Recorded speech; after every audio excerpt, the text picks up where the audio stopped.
I made yours a little sweet. On the house. I used to make coffee for a living. I always told myself that the job wasn't about the coffee, it was about the people. Louis, I think it's time for another incredible adventure. So I built a machine to find out if I was lying. If we take the same brain over here and let it control a bunch of different coffee shop parts, well, could it do it on its own? My idea was that the cup would go on a simple conveyor belt and stop at intervals where Claude can dispense different items like coffee, syrups, and different dairy options. While I was sketching out this idea, well, one issue came up. Where does the coffee cup even come from? Like, not philosophically, but how can the cup go on the conveyor belt to begin with? Well, the only way I could think is my actual arm putting it there. But what if we can give Claude an arm? After a quick look on Amazon, everything was targeted towards a beginner learner, which, ironically, was me, but couldn't really pick anything up with a decent amount of weight to it, like a coffee cup with liquid. And I'm already looking at like $1,000 here for a small arm. And when I asked Claude to look for one that matches my specs, well, it gave me this one called the X-Arm 7. It's about 3 or 4 feet tall and could hold up to 8 pounds with precise movements. One issue though, $15,000, and then $3,000 for a gripper. So that's out of the equation. Back to the drawing board. Well, I guess now I have to commit to the bet.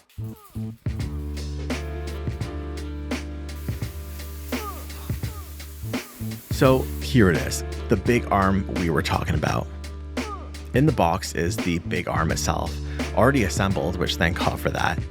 Then we have a mount to attach it to any surface of our choosing, but what really freaks me out is this big ass box that powers the entire thing. There's an emergency stop button on it, big red button. The first thing to do is to test this puppy out.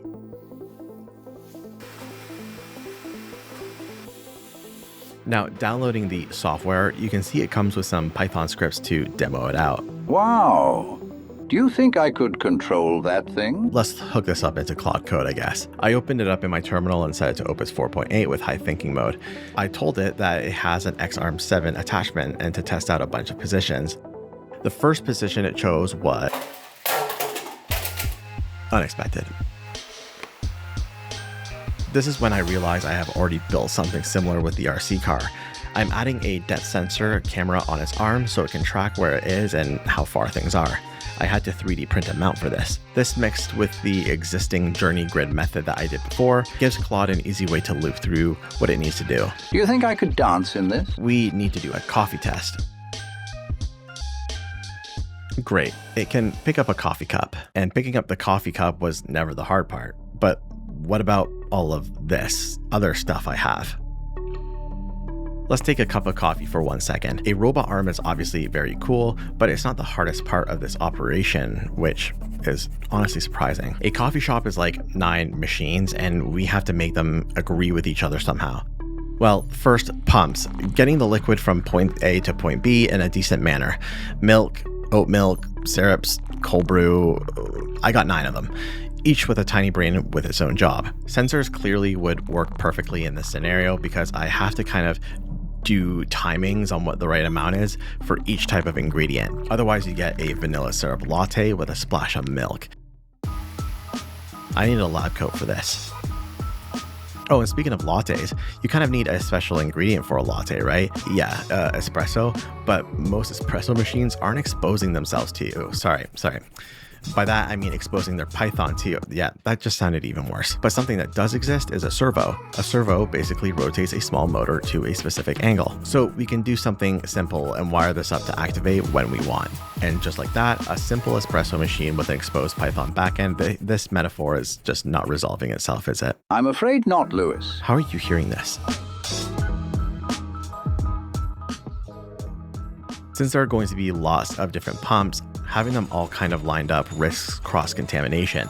So we would need separate stations that can be triggered. Having a robot arm wait for all of these steps is kind of counterproductive. As an ex-barista, we were supposed to work on 2 drinks at once, never more, and never less ideally.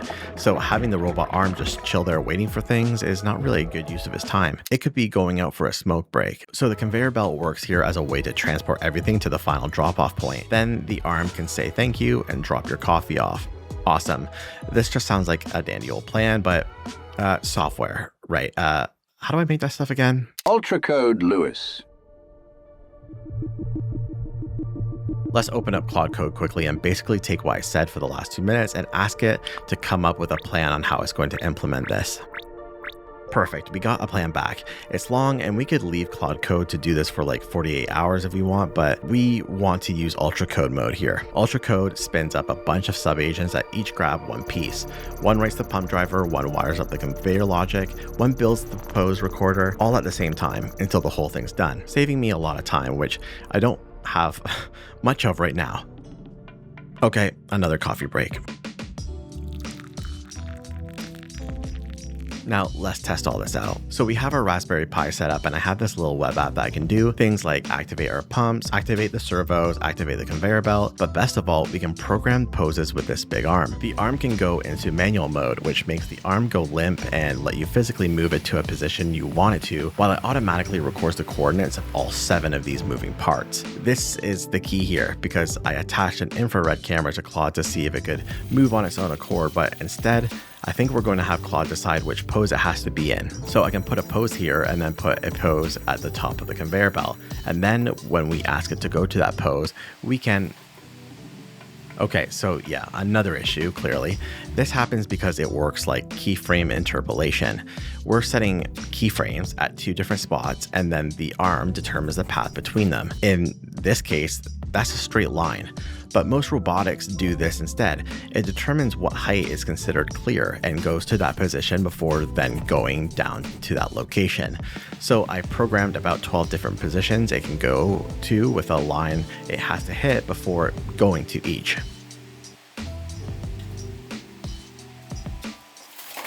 But what if we gave this instructions to Claude so he can agentically do it itself? Do you think I'm smart enough to do that? We give Claude a query.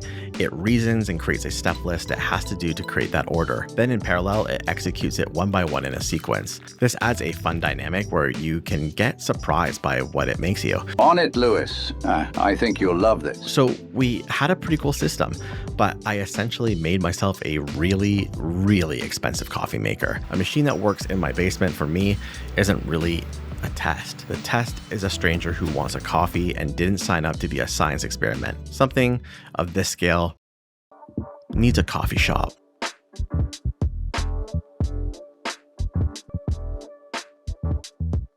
So my real estate agent, shout out to Mark, let me use a building in the heart of downtown to do this stupid video.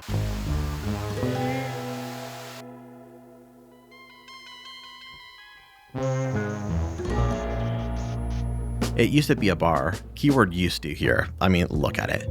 It's not really giving a coffee robot vibe, really. Nothing some more impulsive spending can't fix though. But we also have another issue needing tackling that state-of-the-art AI agentic models can't ever do for me. Talk to health inspectors. Yeah, humans. I needed a license to do this because technically it's still me. I can't just point my finger at a robot arm and tell it to go to jail for poisoning someone. Wait, can I? So it's like a coffee machine? Yeah, it's like a regular cafe, I guess, but it's a robot serving you. And after a long period, I finally got that license. So it's a coffee shop. For 2 days, everything is going to be free or donate to charity. No cashier, there's no barista. You walk in and you talk to it. It picks your drink and it makes your drink. And the arm hands it to you.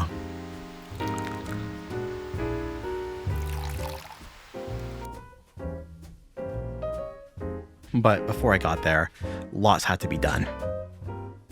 First, the place didn't look like a coffee shop, so I had to do my best to at least make it look somewhat convincing. One of these things was just getting a big white curtain both ways so that I could just hide all the imperfections. And although I didn't really like this old bar look, it was basically the best I was going to get. So we just kind of had to roll with it. Nothing some plants can't really fix, can it? After spending days and days and days setting all this up, I'm finally ready. So first, we have the Raspberry Pi 5, which is the brain.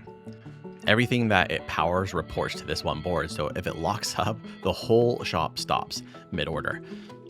Then, of course, we have the X-arm. Don't need an explanation there. I had it memorize about 20 to 30 different positions so that when the customer orders, it knows which one to go to at each time. I also built this, the ice auger, which is actually a repurposed fridge part. Ice is one of the ingredients that can't be really missed. It's the only solid that the machine handles, and it goes in first before a drop of liquid. But it turns out that this didn't end up working, so I had to end up doing a ice station at the end. I got a real espresso machine that thinks a finger press is pressing the screen, but it's not really a finger, of course. It's just a little servo that's connected with a copper pad and a live wire. I ended up sticking with about 5 or 6 pumps. 2 of them are diaphragm pumps, which are kind of a more traditional pump that you might see, where it shoots a solid amount of liquid out. This is great if you want like 200 milliliters in like 2 seconds. But for the syrups, I have these ones right here, which are the high precision stepper motor liquid dosing pumps. And you can tell by how it dispenses here, but it kind of like just pumps slowly in small intervals. So it's great for syrup, but when it's cold brew or milk, it takes a long time. And one of the best ways was building vertically. A lot of the times when you see these types of machines, they're kind of up in a vertical position to take up less space. And I felt like this is the best way of doing it. I already made the post online saying that I'll be open this day, and I couldn't really bring it back. I was up almost all night. And then by the time the day came by, I decided, screw it, we open. Hey there, what can I get started for you today? You guys back up. That's hot coffee, right? Oh, it's colliding on itself.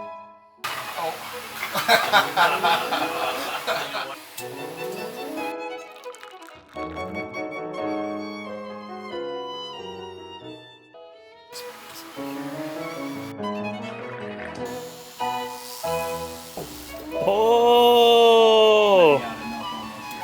Oh my god, dude, it is a spits.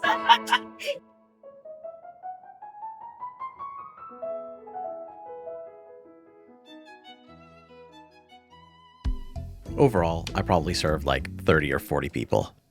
It only lasted for about 3 or 4 hours, so I was kind of happy with the results. Now let's be honest, half the systems basically broke, at least once, if not more.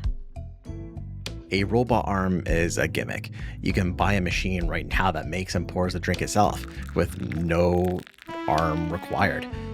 I didn't even need this, but something about a thing physically reaching out and handing you your coffee made it feel a little bit more personal than a machine just making it and dispensing, even if it was a little unnecessary. The robot broke constantly. Sometimes Claude would misread people. The arm fumbled a cup on camera many times. But the thing is that people laughed at the failures instead of getting annoyed by them. A few ordered a second drink just to see if it would work that time, but nobody came for a good cup of coffee. I mean, nobody was even really coming for the robot. They were coming to watch a guy attempt something completely insane, and they stuck around to see if he'd pull it off. That's the whole thing there. 10 years ago, I told myself my old job was never about the coffee, it was about the people, and I thought that meant something about me. Reading the room, making someone's day, well, it turns out I had it backwards. It was never really about what I gave the people in front of me. It's about the people who show up for you when you're clearly out of your depth and decide to stay anyway. Now, Claude's the reason I could even attempt something this reckless, but it's not why the 2 days actually felt like something. It was never part of the machine. It was everyone who showed up and rooted for me anyway, including you watching this video. And I think that's the part that I'll actually remember. Not that this worked, but that people didn't actually need it to.